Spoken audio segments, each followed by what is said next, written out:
আসসালামু আলাইকুম ওয়া রাহমাতুল্লাহি ওয়া বারাকাতুহু। যে যেখান থেকে ভিডিওটি দেখতেছেন সবাইকে জানাই মনের অন্তঃস্থল থেকে ভালোবাসা এবং অভিনন্দন। শুরু হয়ে গেছে সমন্বয়কদের মাঝে কামড়া কামড়ি, ক্ষমতার কামড়া কামড়ি তাদের ভিতরে শুরু হয়ে গেছে। আসুন একটা ভিডিও দেখেন।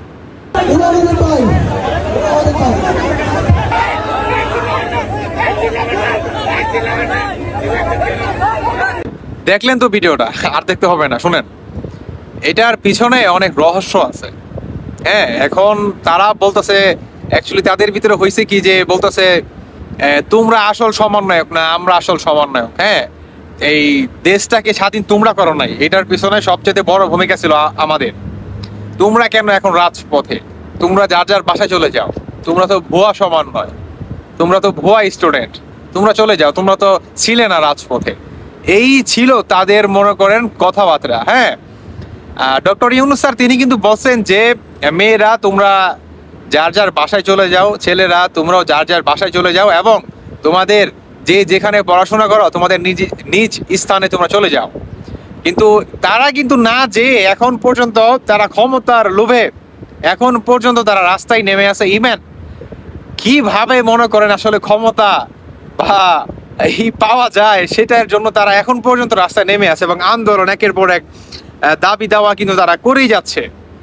আমি একটা কথা বলি না, যে এই এক একজন সমন্বয়ক বা যারা নাকি আসলে এই ছাত্র দলের বড় বড় যারা নাকি আসলে নেতাকর্মী আছে, একে একে আসলে সবারই মনে করেন রূপ আস্তে আস্তে সামনে আসবে, বুঝতে পারছেন?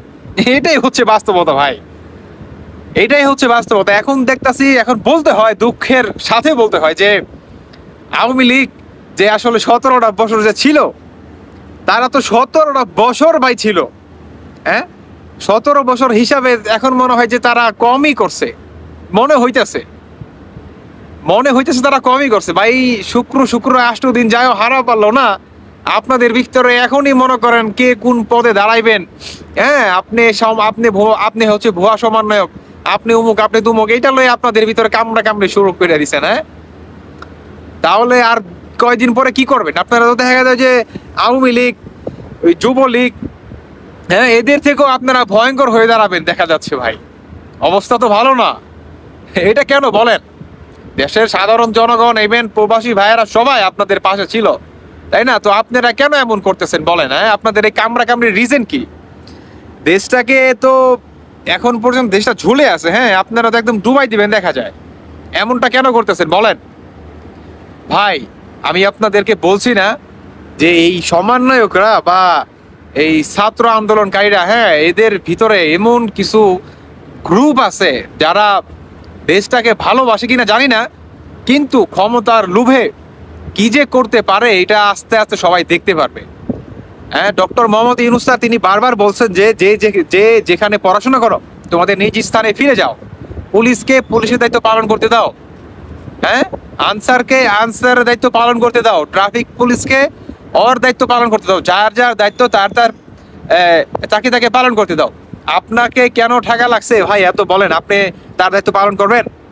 তাহলে সরকার যে তাকে বেতন দিবে, রাষ্ট্র যে তাকে বেতন দিবে, বসায় বসায় বেতন দিবে বলেন? হ্যাঁ, কেন? অতএব বলবো ফিরে যান আর দেশটাকে শান্ত রাখুন প্লিজ। আপনাদের ক্ষমতা পরেও দেখা যাবে, ক্ষমতার এখন তো কিছু হয় নাই, কেমন ভাগাভাগি পরেও করেন। এই ছিল বর্তমান আমাদের সমন্বয়ক ভাইদের অবস্থা। আমি তো বলছিলাম, অনেকে আমাকে বলছেন যে ভাই আপনি একটু বেশি কথা বলেন। দেখলেনই তো আমি বেশি কথা বলি না কম কথা বলি, প্রমাণ পাইলেন না? আর কি বলবো বলেন? বাকিটা মতামত আপনাদের কমেন্ট বক্সে এসে জানা যাবেন। আল্লাহ হাফেজ, আসসালামু আলাইকুম।